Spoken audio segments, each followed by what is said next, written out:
Assalamualaikum warahmatullahi wabarakatuh. Nama saya Muhammad Syarif Bajuwardi, NIM 1911 10 20 18. Dalam mata kuliah Micro Leading, materinya yaitu manajemen konflik. Manajemen konflik adalah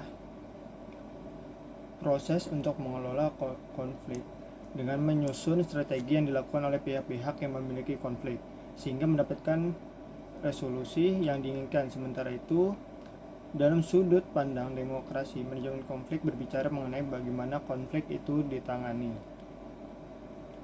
Adapun contohnya yaitu yang pertama, konflik gaya bekerja. Setiap orang pasti memiliki gaya bekerja masing-masing. Beberapa orang lebih suka bekerja di dalam suatu kelompok, sementara ada pula yang lebih suka bekerja sendirian dan melakukan pekerjaan sebaik mungkin. Ada orang yang tidak memerlukan arahan lebih untuk bekerja, ada pula yang harus dituntun atau diberi arahan di setiap langkah pekerjaannya. Adanya perbedaan gaya kerja tersebut kadang membuat adanya konflik dan juga membuat individu lain terhambat.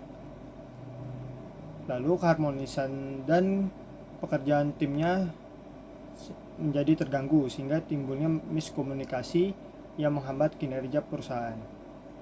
Adapun penyelesaiannya, manajemen konflik yang digunakan dalam kasus konflik gaya bekerja diperlukan yaitu untuk memahami dan menghormati gaya kerja setiap anggota yang berbeda-beda untuk dapat bekerja dan membentuk tim kerja dengan sukses.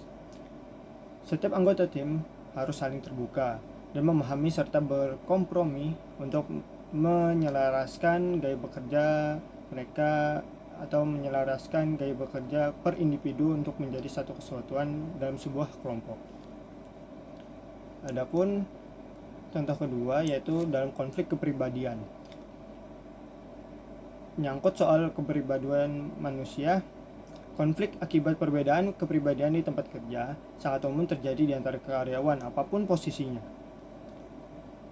Konflik semacam ini di tempat kerja biasanya terjadi karena persepsi yang salah tentang sikap rekan kerja.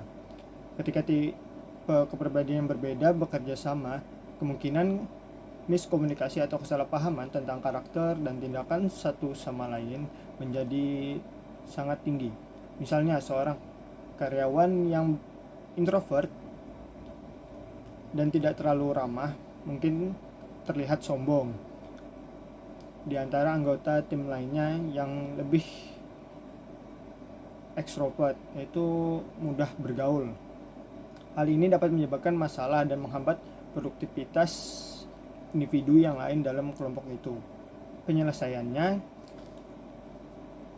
dalam jangka pendek dibutuhkan orang-orang dengan keterampilan mediasi atau memberi nasihat atau arahan yang kuat untuk menyelesaikan konflik kepribadian tersebut.